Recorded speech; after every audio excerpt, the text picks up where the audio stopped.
Hello friends, welcome to the MPSC academy. I hope आप सभी अच्छे होंगे, पढ़ाई कर रहे होंगे, घर पे सेफ होंगे।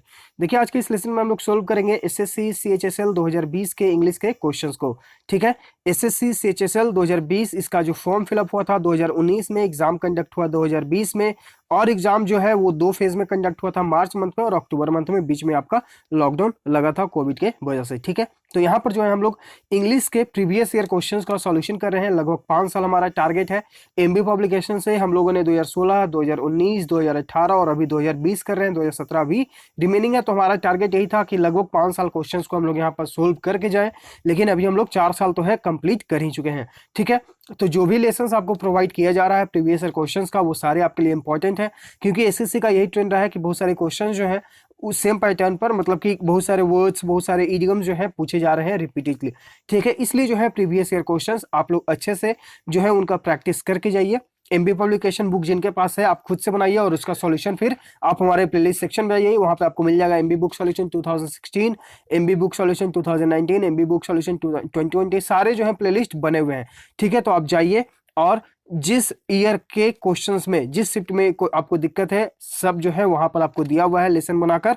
आप जाइए, उन्हें देखिए, समझिए, सीखिए। कहीं पर कोई दिक्कत हो तो कमेंट बॉक्स में जरूर कमेंट कर दीजिएगा। ठीक है, तो अभी हम लोग यहाँ पर सॉल्यूशन कर रहे हैं सीएचएसएल 2020, जो आपका एग्जाम कंडक्ट हुआ अक्टूबर मंथ में। तो 16 अक्टूबर 2020 के सेकंड शिफ्ट के क्वेश्चंस का हम लोग यहाँ पर सॉल्यूशन आज करेंगे। इसके प्रीवियस लेसन्स को अगर आप देखना चाहते हैं तो आप प्लेलिस्ट सेक्शन में जाइए, वहां पे आपको मिलेगा SSC CHSL 2020 English question solution. ठीक है, सीजीएल का भी एग्जाम जो है आपका 2020 में हुआ था, तो इसका भी जो है सेपरेट प्लेलिस्ट बना हुआ है, क्योंकि सीएचएसएल और सीजीएल का एग्जाम कंडक्ट होने वाला है। सीएचएसएल का आपका एग्जाम 12 अप्रैल से होने वाला है और सीजीएल का मई में होने वाला है, लेकिन अभी ऑफिशियल नोटिफिकेशन नहीं आया है। प्रायर नोटिफिकेशन के आधार पर हम लोग ये अभी लेकर चल रहे हैं कि मई में सीजीएल और सीएचएसएल का तो एडमिट कार्ड भी अपलोड हो चुका है। ठीक है, तो जाइए, जिनका एग्जाम है अच्छे से प्रिपरेशन करिए और एग्जाम अच्छे से देकर आइएगा। चलिए, अब यहाँ पर हम लोग जो है क्वेश्चन नंबर फर्स्ट को देखते हैं। In the sentence identify the segment which contains a grammatical error. यहाँ पे आपको ग्रामेटिकल एरर को फाइंड आउट करना है। I learned to adapt quickly to new schools because we move to new places quite frequently.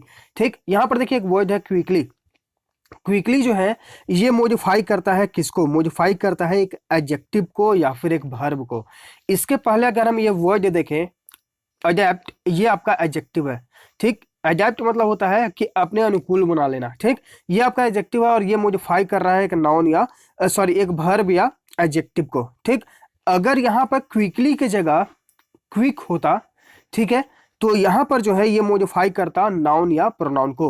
Adapt न noun है न pronoun है। ठीक है, तो इसलिए जो है ये आपका एक एडजेक्टिव है या फिर ये आपका एडजेक्टिव है, इसलिए जो है यहाँ पर क्विकली का यूज हुआ है। ठीक, इसी प्रकार से सेम अगर हम देखेंगे तो क्वाइट, ये आपका एडजेक्टिव है। ठीक, तो इसे भी जो है हम इस फॉर्म में ही लाएंगे, यानी कि फ्रीक्वेंट की जगह हम क्या लिखेंगे?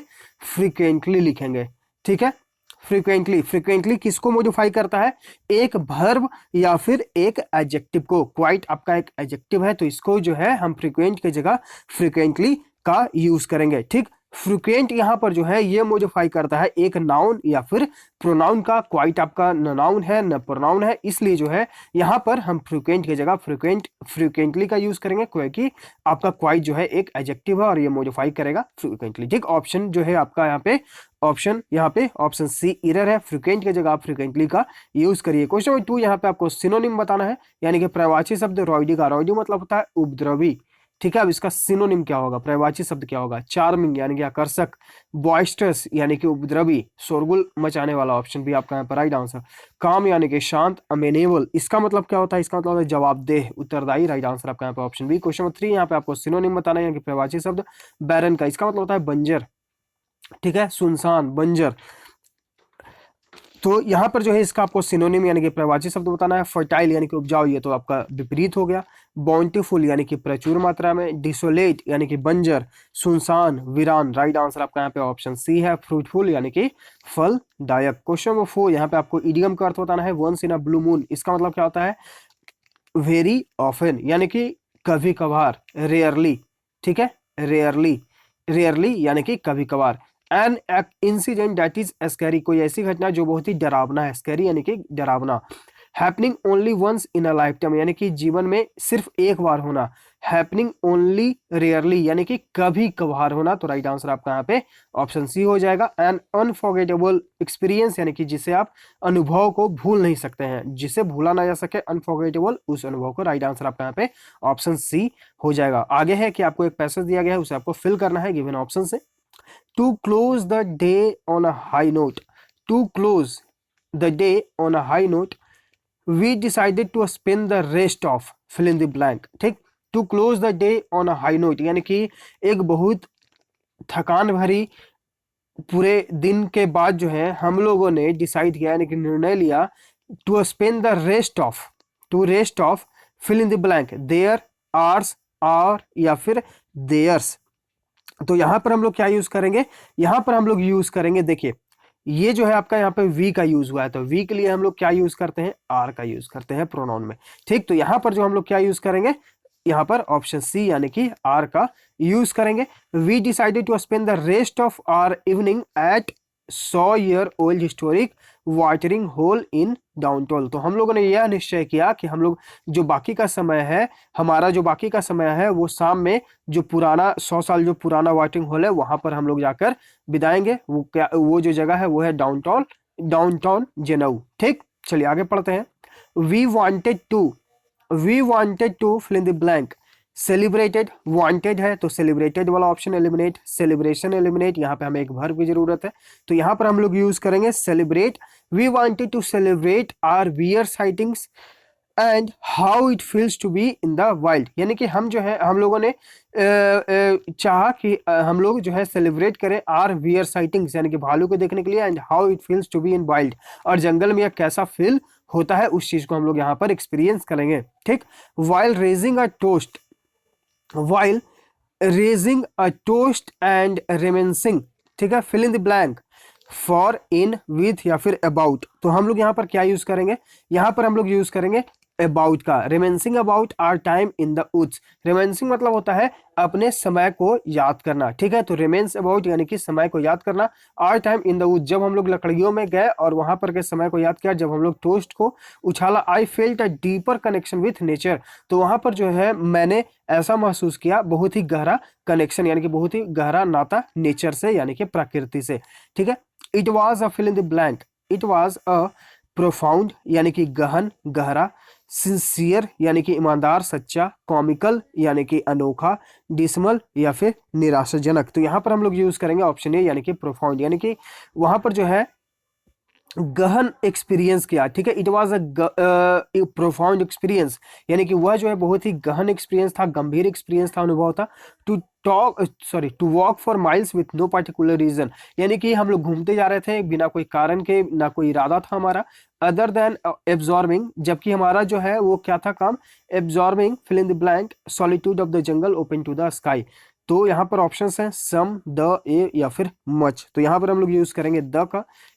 चलिए यहाँ पे पढ़ते हैं, absorbing the solitude of the जंगल, यानी कि जो जंगल के अंदर क्या हो रहा था, ओपन टू द स्काई मतलब कि स्काई के नीचे हम लोग थे, जंगल में क्या हो रहा था, इस चीज को जो है हम लोग देख रहे थे, एब्जॉर्ब कर रहे थे और घूमते जा रहे थे बिना कोई रीजन के। ठीक है, चलिए आते हैं आगे क्वेश्चन नंबर 10 पे। यहाँ पे आपको जंबल सेंटेंस दिया गया है और इसे आपको सही ऑर्डर में अरेंज करना है। तो इसके लिए हम लोगों ने क्या सीखा है कि सबसे पहले तो हम सेंटेंसेस को पढ़ेंगे, चारों सेंटेंस जो गिवन होते हैं यहाँ पे। ठीक, इसके बाद इसमें से एक सब्जेक्ट को चूज करेंगे, क्योंकि हमारा एक जो सबसे इंपॉर्टेंट काम होता है एक सब्जेक्ट को चूज करना, और ये आप कब कर पाएंगे, जल्दी से, जब आप इस पर ज्यादा से ज्यादा प्रैक्टिस करेंगे। ठीक है, तो यहाँ पर आप पाएंगे कि यहाँ पे बात हो रहा होगा हैप्पीनेस के बारे में। ठीक, इसी से अब आपका कनेक्ट होगा, हैप्पीनेस यानी कि खुशी। Happiness is more difficult to achieve, यानी कि खुशी जो है अचीव करना मुश्किल है, then peace as we keep striving for it daily. मतलब कि happiness is more difficult to achieve, यानी कि हैप्पीनेस जो खुशी है उस चीज को पाने में ज्यादा मेहनत लगता है शांति से ज्यादा। ठीक है, as we keep striving for it daily, क्योंकि हम इसके लिए डेली जो है कोशिश करते हैं कि हम कैसे हैप्पीनेस को पाए। ठीक, यानी कि हमारा जो सेंटेंस शुरू हो रहा है वो आपका बी से हो रहा है। ठीक, events that we struggle in our daily life, ठीक, यानी कि अब देखिए हैप्पीनेस, यहाँ पर बात हो रहा है कि हम लोग डेली जो है करते हैं, तो यहाँ पर देखिए हमारे डेली लाइफ्स के बारे में अब यहाँ पर कनेक्ट हो गया। यानी कि पहले बात हुआ हैप्पीनेस के बारे में, अब हमारे डेली लाइफ में ये किस प्रकार से रोल प्ले करता है इसके बारे में यहाँ पर बताया जा रहा है। तो ये आप जो है जल्दी जल्दी कैसे कर पाएंगे, जब तक आप इस पर प्रैक्टिस नहीं करेंगे तब तक आप इस पर जल्दी से काम जो है जल्दी नहीं बना पाएंगे इस तरह के क्वेश्चन को। ठीक है, तो आप इस पर ज्यादा से ज्यादा प्रैक्टिस करिए। तो यहाँ पर जो आपका, अगर हम देखेंगे ऑप्शंस को, तो बी के बाद आपका डी आने वाला है। तो देखिए सिर्फ एक ही ऑप्शन जो है यहाँ पे आपका ये मैच कर रहा है, तो राइट आंसर आपका यहाँ पे ऑप्शन ए हो जाएगा। तो ये जो है आप इस पर प्रैक्टिस खुद से करिए। अगर आपको किसी प्रकार का दिक्कत होता है प्रैक्टिस करने में, अगर कुछ समझ में नहीं आता है तो प्लीज कमेंट बॉक्स में कमेंट करके बताइएगा। हम लोग ऑलरेडी बहुत सारे लेसन्स में इस पर प्रैक्टिस कर चुके हैं। ठीक है, क्वेश्चन नंबर 11, यहाँ पे आपको अंडरलाइन सेगमेंट में इंप्रूवमेंट की जरूरत है, तो गिवन ऑप्शन से करें, नहीं तो फिर नो इंप्रूवमेंट ऑप्शन के साथ जाए। We have heard a long day, यानी कि यह बहुत ही एक लंबा दिन था। We should rest now, should not we. ठीक, तो ये देखिए ये पार्ट आपका खत्म। अब इस पार्ट पे आपको ध्यान देना है कि अब हमें क्या करना चाहिए, रेस्ट करना चाहिए ना, क्योंकि अब जो है ये बहुत सारा एक लंबा दिन हो गया था और हमें जो है अब रेस्ट करना चाहिए। ठीक है, तो रेस्ट करना चाहिए, ये पार्ट अब आपको जो है क्वेश्चन टैग में बनाना है। तो ये आपका पॉजिटिव है तो क्वेश्चन टैग में आप नेगेटिव बनाइए, शुड है तो शुड को ही लेकर चलिए, और इसका नेगेटिव यानी कि शुड नॉट, और ये आपका सब्जेक्ट है वी, तो यहाँ पे वी यूज हुआ ही है, तो शुड नॉट वी, यहाँ पे नो इंप्रूवमेंट है, हम जाएंगे ऑप्शन सी के साथ। अगर आपको क्वेश्चन टैग में कोई दिक्कत है तो आप डिस्क्रिप्शन बॉक्स में जो है देखिएगा, वहां पर जो है क्वेश्चन टैग का लिंक दे दिया गया है, आप जाएं और उन लेसन्स को देख लें, क्योंकि एग्जाम्स में क्वेश्चंस आते हैं इस प्रकार के, अगर आपको दिक्कत है तो। ठीक है, क्वेश्चन 12 में यहाँ पे आपको इनकरेक्ट स्पेल्ड को चूज करना है। बलून यानी कि गुब्बारा, ये आपका करेक्ट स्पेल्ड है। एडल्ट्रेशन, इसका मतलब क्या होता है, एडल्ट्रेशन यानी कि मिलावट, सारे वर्ड्स इंपॉर्टेंट है, याद करते जाइएगा, ये भी आपका करेक्ट स्पेल्ड है, इसका मतलब होता है मिलावट। ठीक है, इरिटेंट, इसका मतलब होता है उत्तेजक, ये भी आपका करेक्ट स्पेल्ड है। बैंगलो, बंगलो, बंगलो, ठीक, बंगो, और उसके बाद लो, यहाँ पर जी के बाद आपको ए का यूज करना है, बंगलो यानी कि कोठी या फिर बंगला, राइट आंसर आपका यहाँ पे ऑप्शन डी हो जाएगा। क्वेश्चन नंबर 13, यहाँ पे आपको फिर से इनकरेक्ट स्पेल्ड को चूज करना है। डिस्टेंस यानी कि दूरी, आपका करेक्ट स्पेल्ड है। आर्ग्यूमेंट यानी कि बहस, ये भी आपका करेक्ट स्पेल्ड है। कमिटमेंट यानी कि आपका प्रतिबद्धता, वादा, ये भी आपका करेक्ट स्पेल्ड है। एग्जिस्टेंस यानी कि अस्तित्व में होना, ये भी आपका करेक्ट स्पेल्ड है। ऐसे आपका यहाँ पर जो आंसर देता है ऑफिशियल, वो आपका ऑप्शन बी है, यहाँ पे यू का यूज होगा मे बी, लेकिन करेक्ट स्पेल जो है वो आपका ARGUMENT है। ठीक है, ऑप्शन बी आपका यहाँ पर राइट आंसर हो जाएगा। ठीक, आते हैं क्वेश्चन 14 पे। यहाँ पे आपको इनडायरेक्ट स्पीच में चेंज करना है। Rupa said to me please accompany me to the market, यहाँ पर देखिए प्लीज का यूज, तो प्लीज के लिए हम लोग हमेशा रिक्वेस्ट का यूज करते हैं। ऑप्शंस देखिए, एलिमिनेट, यहाँ देखिए एलिमिनेट, रिक्वेस्टेड मी, और ये रिक्वेस्टिंग, चूंकि ये पास्ट में है इसलिए ऑप्शन डी भी एलिमिनेट, राइट आंसर आपके यहाँ पर ऑटोमेटिकली सी। तो अगर आपको रूल्स आते हैं आप अपने ऑप्शंस को एलिमिनेट करेंगे और राइट आंसर पे आ जाएंगे। तो अगर आपको डायरेक्ट इनडायरेक्ट स्पीच में कोई दिक्कत है तो आप हमारे Telegram channel the MPTS academy, description में उसका लिंक है, आप वहाँ से जाकर जो है हमारे चैनल को ज्वाइन करिए और इसके सर्च आइकन में सर्च करिए नारेशन, तो इस नाम से आपको एक PDF मिलेगा, उस PDF को आप पढ़ लीजिए, सारे कंफ्यूजन दूर हो जाएंगे। क्वेश्चन 15, यहाँ पे आपको WS बताना है। आर अरेंजमेंट ऑफ इवेंट्स और dates in the order in which they happen, यानी कि घटनाओं को उनके क्रम में सजाना, उसे क्या कहता है, जियोलॉजी। मतलब क्या होता है, इसका मतलब होता है भूगर्भ शास्त्र। क्रोनोलॉजी यानी कि घटनाक्रम, राइट आंसर आपका यहाँ पर ऑप्शन बी। आर्कियोलॉजी यानी कि पुरातत्व विज्ञान। इकोलॉजी मतलब हो गया आपका पारिस्थितिकी तंत्र, राइट आंसर आपका ऑप्शन बी। क्वेश्चन 16, यहाँ पे आपको फिल इन द ब्लैंक करना है। There was a range of fill in the blank that kept tourists engaged during the international film festival in Goa. Moments यानी कि पल, क्षण। ठीक है, यहाँ पे पल या फिर क्षण हो गया आपका। उसके बाद आपका है कन्वर्जेंस यानी कि धर्म परिवर्तन। एम्प्लॉयमेंट यानी कि बेरोजगार, सॉरी रोजगार। ठीक है, एम्प्लॉयमेंट यानी कि रोजगार, और एक्टिविटीज यानी कि जो आपकी गतिविधियां हैं। तो यहाँ पर जो राइट आंसर है वो आपका option D. There was a range of activities यानी कि वहां पर जो है बहुत सारी गतिविधियां हो रही थी जो टूरिस्ट को इंगेज रखा इंटरनेशनल फिल्म फेस्टिवल जो गोवा में हो रहा था। ठीक है, तो ऑप्शन डी आपका यहाँ पर राइट आंसर। क्वेश्चन 17, यहाँ पे आपको एंटोनिम यानी कि विपरीत बताना है। कंसील का, कंसील मतलब होता है छिपाना, अब इसका एंटोनिम यानी कि विपरीत अपोजिट क्या होगा, मास्क यानी कि छिपाना, या तो सिनोनिम। रिवील यानी कि प्रदर्शित करना, दिखाना, राइट आंसर आपका यहाँ पे ऑप्शन बी है एंटोनिम के रूप में। डिस्कस यानी कि चर्चा करना। हिडन यानी कि छिपा हुआ, राइट आंसर आपका यहाँ पे ऑप्शन बी। क्वेश्चन 18, यहाँ पे आपको पैसिव वॉइस में चेंज करना है। We are arranging, we subject are, और अरेंजिंग ये आपका प्रेजेंट कॉन्टिन्यूअस टेंस में हो गया। तो इसे जब हम लोग चेंज करेंगे तो is am are plus being plus verb का third form plus Y plus object का यूज करेंगे। तो ऑप्शंस देखिए, इज बीइंग, ठीक, was arranged eliminate, has been, eliminate, will be, eliminate. तो राइट आंसर आपका यहाँ पे ऑप्शन ए है। तो सिर्फ एक वर्ड से हम लोगों ने अपने आंसर के पास हम लोग जो है पहुंच गए। ठीक है, तो अगर आपको रूल्स याद है, फिर से वही बात कि अगर आपको रूल्स याद है तो आप अपने राइट आंसर पे तुरंत पहुंच सकते हैं। सिर्फ हम लोगों ने हेल्पिंग वर्ब को देखा, यहाँ पर देखिए सारे जो है हेल्पिंग वर्ब वो गलत है। तो अगर आपको रूल्स याद है, आप अपने ऑप्शंस को एलिमिनेट करेंगे, राइट आंसर पे आ जाएंगे। ठीक है, तो अगर आपको वॉइस या टेंस में किसी प्रकार का दिक्कत है तो आप डिस्क्रिप्शन बॉक्स में जाइए या फिर प्लेलिस्ट सेक्शन में भी जा सकते हैं, और वहां पे आपको मिलेगा एसएससी 45 डेज प्लेज। उसमें आपको जो है सारे टेंस और वॉइस के लेसन्स मिल जाएंगे। क्वेश्चन नंबर 19 यहाँ पे आपको ग्रामेटिकल एरर को फाइंड आउट करना है। The environment protection policy needs to become stricter if we wish to combat climate change. Combat यानी कि लड़ना। ठीक है, क्लाइमेट चेंज से जो हम लोग लड़ना चाहते हैं तो उसके लिए जो है पॉलिसी में जो है स्ट्रिक्ट होना होगा। तो यहाँ पर देखिए the environment protection policy, subject यानी कि सिंगुलर यहाँ पर है, पॉलिसी ठीक सिंगुलर है, तो जो हमारा वर्ब भी होना चाहिए वो भी अपने सिंगुलर फॉर्म में होना चाहिए, यानी कि नीड की जगह हम क्या यूज करेंगे, नीड्स का यूज करेंगे, यानी कि वर्ब का फिफ्थ फॉर्म। ठीक, तो यहाँ पर जो एरर है वो है आपका ऑप्शन बी में। ठीक, चलिए आते हैं क्वेश्चन नंबर 20 पे। यहाँ पे आपको जंबल सेंटेंसेस, इसका आपको आंसर बताना है कमेंट बॉक्स में कमेंट करके। क्वेश्चन 21 यहाँ पे फिल इन ब्लैंक करना है। I had a stroke at an early age, मतलब कि मुझे एक मेरे अर्ली एज में, यानी कि जब मैं छोटा था तो उस समय मुझे एक स्ट्रोक आया था। But that I thought was a great fill in the blank at that time changed my life for the better. यहाँ पर ऑप्शंस हैं लोनलीनेस यानी कि विनम्रता, सिग्निफिकेंस यानी कि अर्थ जिसका कोई महत्व है। ठीक है, सेटबैक, सेटबैक मतलब क्या होता है, नाकामयाबी या फिर असफलता। मूडीनेस, मूडीनेस मतलब होता है मनोदशा। तो यहाँ पर हम लोग यूज करेंगे सेटबैक का। ठीक, what I thought was a great setback eight that time, यानी कि मैं उस समय क्या सोचा था कि ये मेरे लिए सबसे बड़ी नाकामयाबी है, लेकिन वही जो है घटना मेरे जीवन को बदल दिया और बेहतरी के लिए। ठीक है, तो यहाँ पर जो आपका राइट आंसर है वो है आपका ऑप्शन सी, सेटबैक।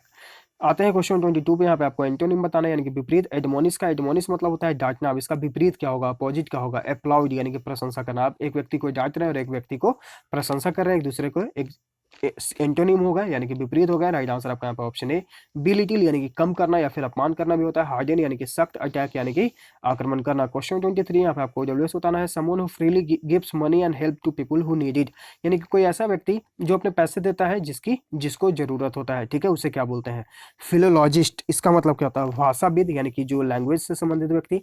फिलेंथ्रोपिस्ट यानी कि परोपकारवादी, यानी कि जो सभी के बारे में अच्छा सोचता है, परोपकार करता है। राइट आंसर आपका यहाँ पे ऑप्शन बी, इम्प्रेशनिस्ट यानी कि जिसका प्रभाव होता है।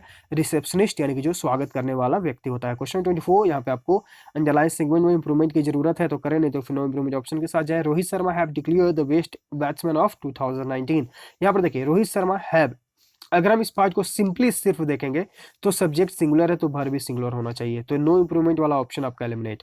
ठीक, अब यहां पर देखिए कि had declared the best man of 2019 का रोहित शर्मा को जो है सबसे बेस्ट बैट्समैन जो है नवाजा गया है, यानी कि उन्हें घोषित किया गया है, यानी कि ये पार्ट जो है आपका प्रेजेंट में होना है। ठीक, तो आपका हैड यानी कि पास्ट में ये भी एलिमिनेट।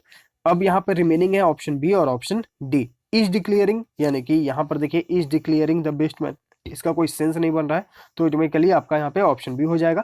हैज बीन डिक्लेयर्ड यानी कि रोहित शर्मा को बेस्ट बैट्समैन 2019 का घोषित किया गया है।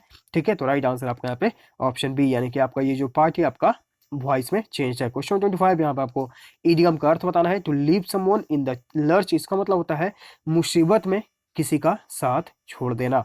ठीक है, यानी कि आपने जो है उसे मुसीबत में अकेला छोड़ दिया। To put someone at ease यानी कि उसे आराम से आपने जो है रख दिया। ईज यानी कि आराम से। टू कॉम्प्रोमाइज विद समवन यानी कि आप किसी के साथ समझौता करने के साथ है। Constant source of annoyance to someone यानी कि आपको जो है कोई परेशान करने का जो स्रोत कहीं पर है। To desert someone in his difficulties यानी कि किसी के परेशानी के समय आपने उसे छोड़ दिया। डिजर्ट यानी कि छोड़ देना, तो राइट आंसर आपका यहाँ पे ऑप्शन डी हो जाएगा। ठीक है, और हमारे टेलीग्राम चैनल पे आपको इस प्रकार के डेली जो है सिनोनिम्स और एंटोनिम्स के पीडीएफ जो हैं दिए जा रहे हैं। सारे वर्ड्स जो हैं आपके एमबी पब्लिकेशन बुक से हैं, सारे इंपॉर्टेंट वर्ड्स हैं। तो आप जाएं हमारे टेलीग्राम चैनल पर, डिस्क्रिप्शन में उसका लिंक है, और चैनल को ज्वाइन करें, इन पीडीएफ्स को डाउनलोड करके पढ़ते जाएँ, सीखते जाएँ, क्योंकि आपका CHSL CGL का एग्जाम होने वाला है। और इस पीडीएफ को अगर आप डाउनलोड करना चाहते हैं तो आप हमारे टेलीग्राम चैनल को ज्वाइन करिए, वहाँ पे इसका पीडीएफ भी शेयर किया दिया जाता है। ठीक है, आई होप आपको हर एक क्वेश्चन हर एक वर्ड समझ में आ गया होगा। तो लाइक करिए, शेयर करिए। अगर आप चैनल पहली बार सॉरी, चैनल पर पहली बार विजिट कर रहे हैं तो चैनल को सब्सक्राइब भी कर लीजिएगा, ताकि आपके पास नोटिफिकेशन जाता रहे, आप अपडेट होते रहे। हम लोग मिलते हैं आगे के लेसन्स में। Thank you.